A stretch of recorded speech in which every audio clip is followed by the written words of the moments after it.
Hey everybody, welcome back to Games with Bill. On today's episode, I'm just going to be talking about the Xbox presentation. I obviously can't hit everything that happened in the presentation because, good God, there was a lot.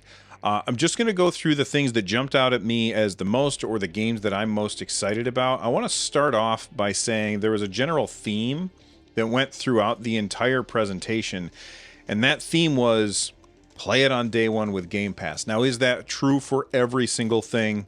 No, but holy cow, there were so many games that they announced that were going to be available for us day one if you are a subscriber to Game Pass. This didn't feel like an Xbox show. It felt like the Game Pass show.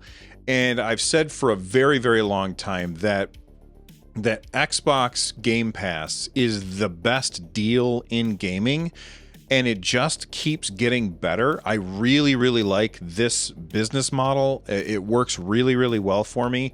And we do know that this business model is going to change slightly as we move forward. Apparently, it's going to start to make it so that you can use Xbox cloud gaming with the games that you've purchased. I don't know if that's going to be for every single game, but that's like my biggest hang up when it comes to Game Pass, is the fact that when you subscribe to it, you can only do the cloud stuff using games that are on Game Pass, not games that you've purchased. So hopefully that change comes soon, because man, there's a lot to unpack from this from this Xbox / Bethesda event.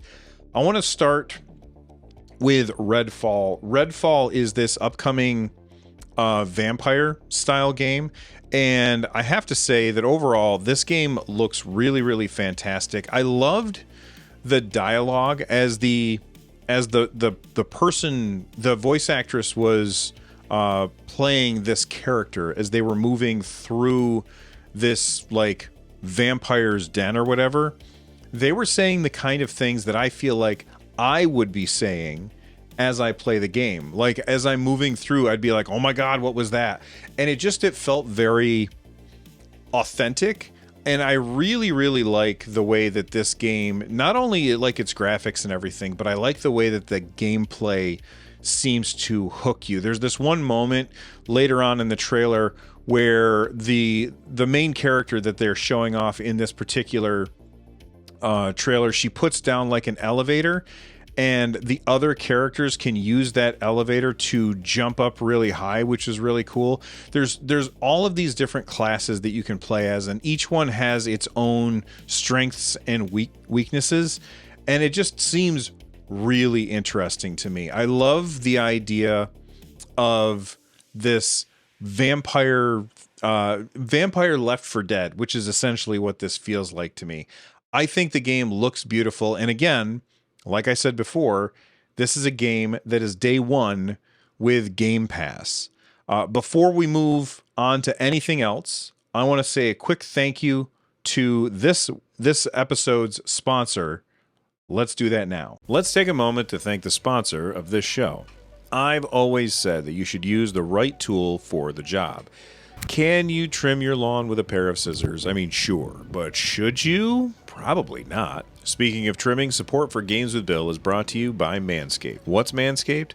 They're the men's grooming company that has a serious sense of humor. Manscaped offers precision-engineered tools for all your men's hygiene needs, and they recently launched the Ultimate Men's Hygiene Bundle, the Performance Package.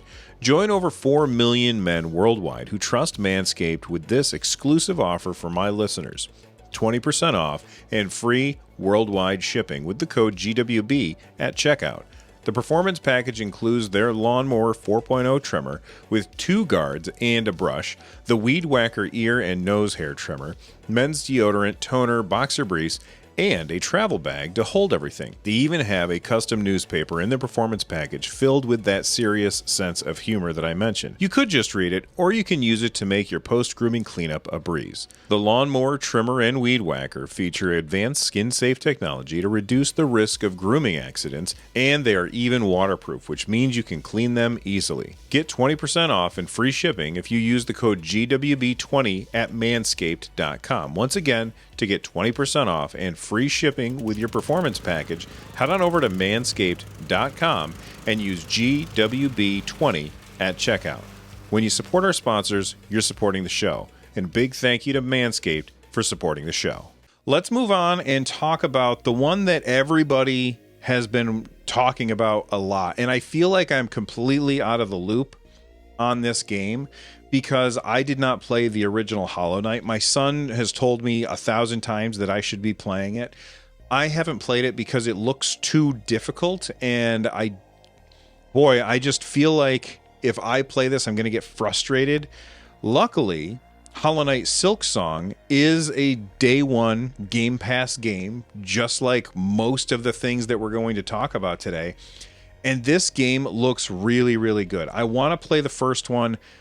You know what? I haven't even checked. I don't know if this game, if the first one is available on Game Pass. But when this came up, we were all kind of watching this in our community Discord together, and people were like, yes, it's happening. It just looks so good. I love the art style. I love the animations that are happening in this. It's so pretty. And the hand-drawn aesthetic to it, it's not just that the sprites are hand-drawn, but like when they're moving, it looks like old school animation, which I really, really like. Again, this game looks incredibly difficult, and I think that what will happen is I will play this game and I won't be good enough. And because I'm not good enough, I get killed and then I don't finish it. But because it's included with Game Pass, the barrier to entry for me is extremely low. And I love that the barrier to entry is extremely low because that means that more people are going to be able to experience this game. And a lot of people who, like me, may have been turned off by the difficulty, at least they will give it a shot. And this is a thing that is so important about Game Pass, is that it allows people to try games that they otherwise would not end up trying. Like, a lot of people will look at Silksong and they'll say, I'm not playing that because it's definitely going to be too hard for me. And they'll never try it. And there's inevitably going to be some people who would have never tried that game, who will try it because it's on Game Pass, and they'll get hooked and they'll love it. And that's really, really awesome. That's another reason why Game Pass is so cool. This next one that I want to talk about, I'm not super excited for this, but I know that there's going to be a lot of people who are super excited for this. And that is Riot Games stuff is now going to be available on Game Pass through PC and mobile. This means League of Legends, League of Legends Wild Rift, Valorant, Knights of Runeterra, and then there was one other that I just lost. And the cool thing about this is all of the characters that you would normally spend money on, they're all included. So in League of Legends, all champions are unlocked. In Wild Rift, all champions are unlocked. In Valorant, all agents are unlocked. In Legends of Runeterra, all foundations are unlocked. And in Teamfight Tactics, it says select little legends unlocked. I don't know what that means. But for most of this, that means that you have the whole game. And it is essentially like the games that we used to have, where you just buy the game and play the game. Only this time you are subscribing to the game, but it's unlocking everything for you. And I think that that's awesome. Now, these games are all very much focused on either the phone or on mouse and keyboard. And that leaves me out. I'm not interested in playing those kind of games because I don't like games that are on the phone where my thumbs are in the way. I don't like games that are mouse and keyboard games because, about 10, 11, 12 years ago, I broke my elbow. Twisting my hand into WASD these days is kind of painful, so I just don't do it anymore. But there's going to be a lot of people who that was the biggest announcement for them. Lots of people are going to be very, very excited about that. I just happen to not be one of them. Speaking of things that I'm not super excited for, but I think a lot of people will be, and that is the official gameplay demo for Forza Motorsport. Now, you might be thinking, wait a second, didn't Forza just come out last year? And up until last year, I was one of those people who was confused by this. There's actually two kinds of Forza. There's Forza Motorsport, which is a little more sim-like, and then there's Forza Horizons, which is a little more arcadey. At least that's what people have explained it to me. If I got it wrong, let me know either in the comments down below or at me on Twitter, whichever one is more convenient for you. If you're listening to this on the podcast, check out the YouTube channel, by the way, youtube.com/nerdnest. But Forza Motorsport, this official gameplay demo, I don't know that I've ever seen a game prettier than this. It is absolutely gorgeous, absolutely unbelievably gorgeous. This game is beautiful. And when they showed this off, I was looking, I was like, are you kidding me? This is just so pretty. And that was when it was a premiere, which is only in HD. Now it's up to 1440p 60. Oh, I can actually go up to 2160 or 4K. It's just a beautiful game. And I want to play this just because it's so pretty. And I've never really been a graphics snob. I'm definitely going to be trying this one out because, again, it's on Game Pass, so there's no reason for me not to. And it's not just about the graphics. They also have like dynamic time of day, so like they can change what time of day it is. I think that they have dynamic weather. Somebody in our community Discord mentioned something along the lines of, as the cars are going around the laps, like rubber will start sticking to the tarmac as you're driving, or the road as you're driving. And then if it rains, it washes that stuff off, which is really, really cool. This game's beautiful. I can't wait to play it. They were talking about ray tracing and how they were using ray tracing to have cars reflecting on other cars. This is one of the prettiest games that I have ever seen. They talked about the real-time physics and damage that you can have in the cars, where like right here, if you're watching this on the YouTube channel, you can see like the way that the paint is scraped on the side of the car is directional, so you can see how that collision occurred. Of course, they also talked about all these individual blades of grass that were rendered and stuff, and how pretty it was. But then I think, well, yeah, but you're driving by all this stuff at 300 miles per hour or whatever. How can you see this stuff? And sure, like right now in the video, you can see that there's cars reflecting on other cars. It's just absolutely gorgeous and looks realistic, and I can't wait to get my hands on it. But when you're actually playing the game, does that matter? And, I want to know what you guys think. Let me know. Does that matter? Does all of those graphic things matter, or are you driving so fast past all of these things that they just melt away and you don't get to see that stuff? I'm curious how everybody else feels about that. Speaking of Forza, a Forza that I'm more excited for, up until last year, I'd never played Forza. I played Forza Horizon 5, and I dumped a lot of hours into that game. Probably 25 hours, which when you're talking about a racing game that's not Mario Kart, for me, that is a lot of time. So when they showed this off, I got really, really excited because I've never played anything like... Well, okay, I have played something like this, but I have not played this before. Apparently, in Forza Horizon 3, they had partnered up with Hot Wheels, and they're bringing it back where you have the cars from Hot Wheels and the crazy tracks from Hot Wheels. As somebody who grew up in the 80s, I have extremely fond memories of those orange tracks where I remember I would like clamp it onto the bookshelf and twist everything down nice and tight, and then you would put the orange track onto that clamp and maybe build like a loop-de-loop and then send your cars down that. This is, before we had video games to play. That's how we played. And it was so cool. So seeing this, I was like, oh my God. And then to find out that it was apparently something in Forza Horizon 3 and it was really, really popular. This is going to pull me right back into Forza Horizon 5. That game is awesome. And being able to drive, this is very Mario Karty, which is right up my alley. I think that this is going to be absolutely fantastic. Now, it did just say in really, really small print at the bottom. I'm going to let this catch up real quick. Where did it say it? Okay, the add-on requires Forza Horizon 5 games sold separately. Oh, okay. So this is an add-on. It's DLC. Is the DLC included with Game Pass? It says Xbox Game Pass on it, so I'm going to assume that it is because, well, it says included with the premium add-ons bundle. Oof, it's available July 19th, which is not all that far away. I am 100% looking forward to Hot Wheels Forza Horizon 5. And if it does require an additional purchase, I'm going to be making that purchase because it looks really, really fun. And I like that game a lot, even though I'm not very good at it. All right. I cannot tell you how many times that my son has asked me, when is Overwatch 2 coming out?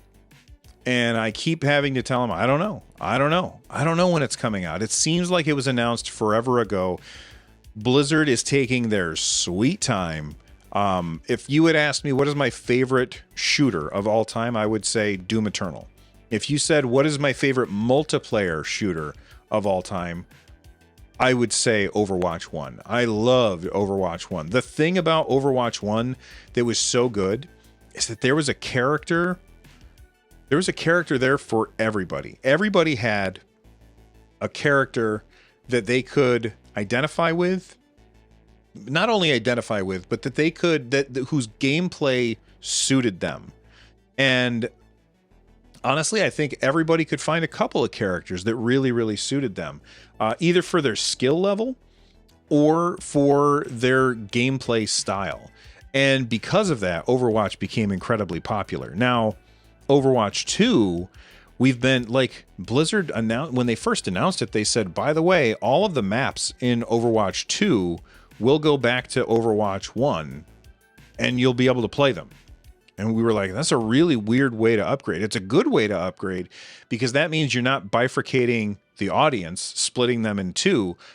Instead, you're keeping everybody together. And they said all heroes will go back. And the only difference is that it's going to be games that are like the single player stuff is going to be in Overwatch 2. And if you want to play that, then you got to pay for it. Well, apparently not anymore because Overwatch 2 is now it's free to play.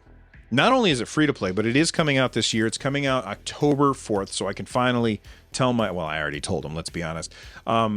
It's coming out on October 4th. And I think there's a lot of people who are going to be very, very excited for this. Now, since Overwatch 1 had come out, like there's been a lot of stuff that has surfaced, or maybe I've finally been paying close enough attention to find out about this stuff, but there's been a lot of things that Blizzard has been known for, and it's not good stuff.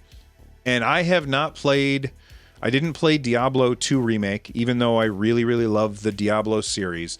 I have not played Overwatch since. Will this get me to play it? It's not like I've boycotted Blizzard games. I just haven't been playing them. And I haven't been playing them because I don't like the idea of giving them money. With Microsoft buying Blizzard and Activision, I feel like maybe the management, that kind of stuff is going to be better than it has been recently. And so maybe Overwatch 2 is something that I'll be playing. I don't know that I can make that decision. All I can say is that I don't fault anybody who want to completely boycott Blizzard stuff or Ubisoft stuff for that matter. But I also don't fault anybody who doesn't want to do that. And the reason why is because there are people who work really hard on making these games. And, you know, if nobody buys these games because we're boycotting Blizzard because we don't like the way that the management is behaving, sure, we're punishing the management, but we're also punishing the people who work hard on these games. These people work hard on these games. They will lose their jobs if the games don't sell. So if you buy the game, I'm not faulting you. If you don't buy the game, I'm not faulting you. There's a little bit of nuance there, and I think it's okay to have nuance. Anyway, moving on. This one surprised a lot of people. I'm not even quite sure what kind of game it was. I was actually out of the room when when it was showed off, and then people told me that it was an action strategy game. In fact, it says right here that it says discover the mysteries of Minecraft Legends.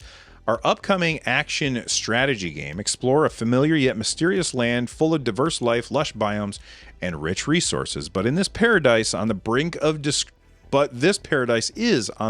destruction. The piglins have arrived, and they're threatening to corrupt, and it cuts off there. So I don't know what else they have to say. Well, let me scroll down, show more. Threatening to corrupt the overworld. Inspire unexpected friends to form valuable alliances and lead them in strategic battles to protect their home. Listen, Minecraft is awesome.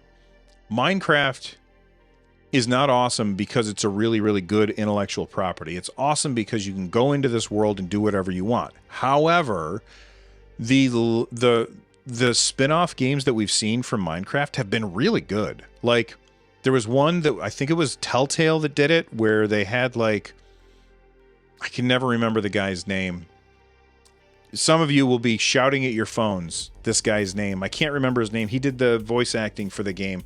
And it was Minecraft Story Mode or something like that. It was really, really good. It was awesome. My son loved that game. And I even, when I was playing it, I laughed. I had a lot of moments that I found to be funny. Then there was the Diablo style game that was based in Minecraft. I can't remember. Minecraft Dungeons. And that was really fun.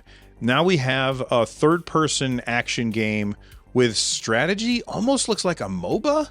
It's called Minecraft Legends. I think overall it looks interesting. It's not coming out until next year, but I think it looks really good. And I do trust Mojang to do a good job with that. Microsoft, of course, owns them, but I think it looks good. Another game that I was out of the room for, didn't get to see when it first came up, but ended up catching the very tail end of it, was Lightyear Frontier. They say, welcome to the frontier.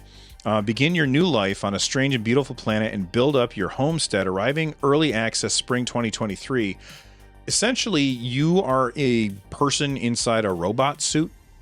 I love the art style. The art style is very, not art style. The design, not the art style. The design of the robot that you're walking around in feels like a 1970s truck, which is really, really cool. But anyway, you're in this robot and you're going around and you're building a farm. And you know, speaking of Minecraft, one of my favorite things about Minecraft was farming. I would go out and I would find all the different crops and I would build a little farm, and then I would go out and I would find all of the different animals and I would, you know, tempt them back to my farm with whatever it is that, you know, like seeds for the chickens or carrots for the pigs or whatever. And I would tempt them back to my farm and build little pens for them to be in. This looks awesome. And it's multiplayer, and it's got like this, I don't know, not frontier. What's the word I'm looking for? This futuristic robot suits that you wear. Very, very compelling stuff. I think that looks like it's going to be like a lot of fun. All right, Diablo 4. Speaking of Blizzard, Diablo 4 looks, oh my God, it looks so pretty. Like, they have nailed the graphics for this, and they nailed the end game, where basically you could just keep playing this game forever. Everything from the video that they showed was captured on an Xbox Series X, and it looks absolutely gorgeous. Diablo 3, I know it was not the most popular Diablo game. I bought that game 3 times for me, 3 times for my son. We played it on PC. We played through it again on PlayStation. We played through it again on Switch. I bought that game 6 times. I'm sure that I will do the same for Diablo 4. Again, like I said before about Blizzard games, you can make that decision for yourself. I have not been playing Diablo games, but I am not, or Blizzard games, but I am not actively boycotting them. I'm waiting until I feel okay.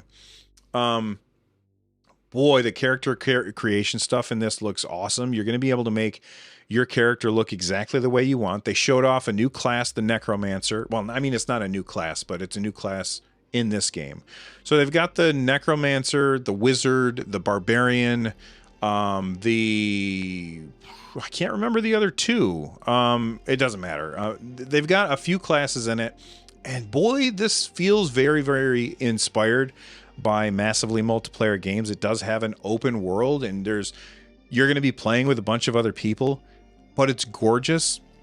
And I love Diablo. I think they said there's over 150 different dungeons in this game, and it doesn't matter where you go. Like, you're going to find a challenge no matter which part of the world you're going to, which I really, really like.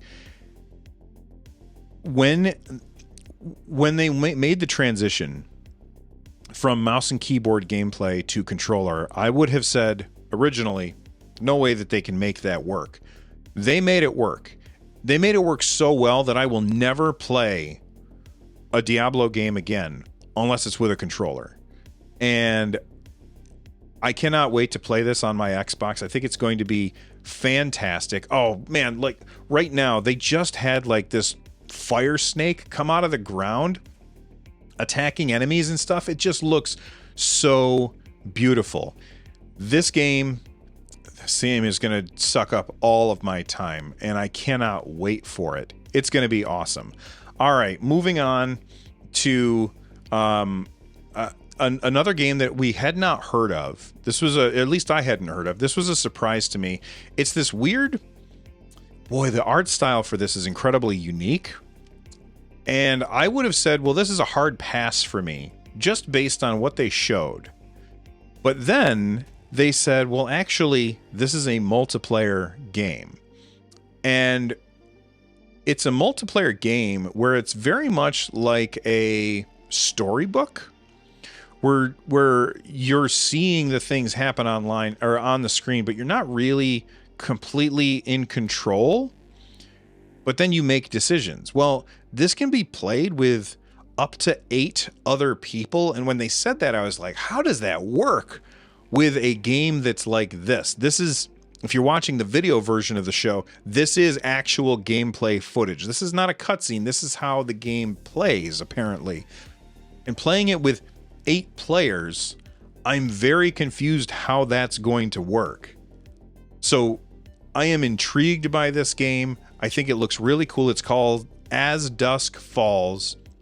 And they showed off a bunch of different like decision trees that you can go through, and all of your decisions matter. But how do you make those decisions as a group? You know, that's a really, really interesting thing. I can't wait to find out more about As Dusk Falls. I think that it looks really interesting to me.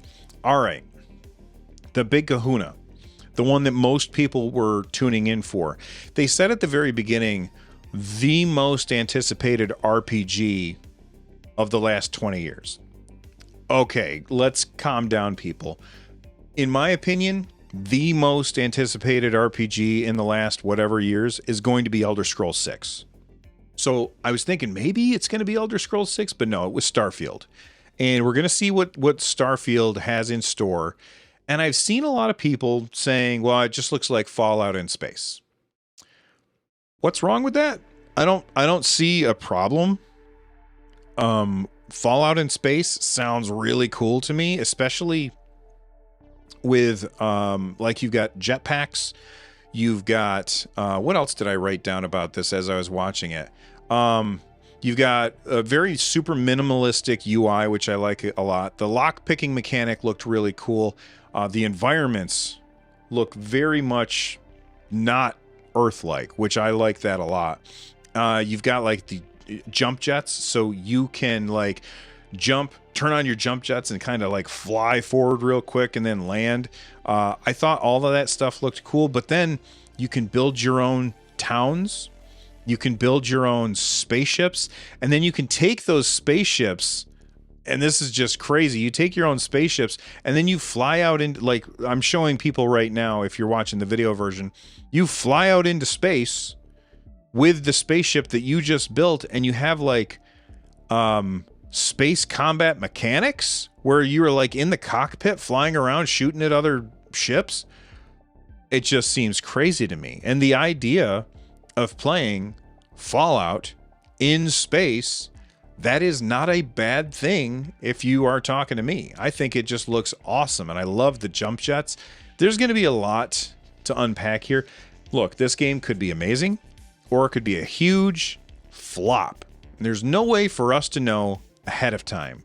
So I'm going to reserve judgment, and the cool thing about it is, sure, it might not be all that it's cracked up to be, but it's on Game Pass, and so I've already paid for it. So I may as well give it a shot. I think the gunplay looks pretty good too, especially using those jump jets to move really quickly through the environments. I think that looks awesome. Anyway, those are the things that jumped out to me at oh gosh, I almost forgot, and I didn't get this loaded up for the video show. But Persona 3 Portable, Persona 4 Golden, and Persona 5 Royal are all coming to Game Pass, which is awesome. I don't know if I'm going to play them because personally, like, I work in a high school. The idea of playing a game that's set in a high school, not really something that I want to do in my off time. But there's a lot of people who want to play these games and they don't have a PlayStation. They don't have these older systems in order to play them. So it's great that they're coming to Game Pass. Somebody sent me a message earlier that they're also coming to PlayStation, which I think is great. But having them on Game Pass means that I can try them without having to buy them, and that's awesome. Anyway, that's my overall thoughts on the Xbox Showcase. I think that Microsoft just knocked it out of the park, and I'm super happy to have an Xbox on my desk. I think that there's a lot of people, there was something in that thing for everybody, and for me, there was like 10 things that were awesome, and I didn't talk about everything that they showed. What were the things that stood out the most to you? If you're watching this on YouTube, let me know in the comments section down below, or at me on Twitter. If it's your first time here, please subscribe. Thanks for watching. I'll see you guys next time. Stay awesome, everybody.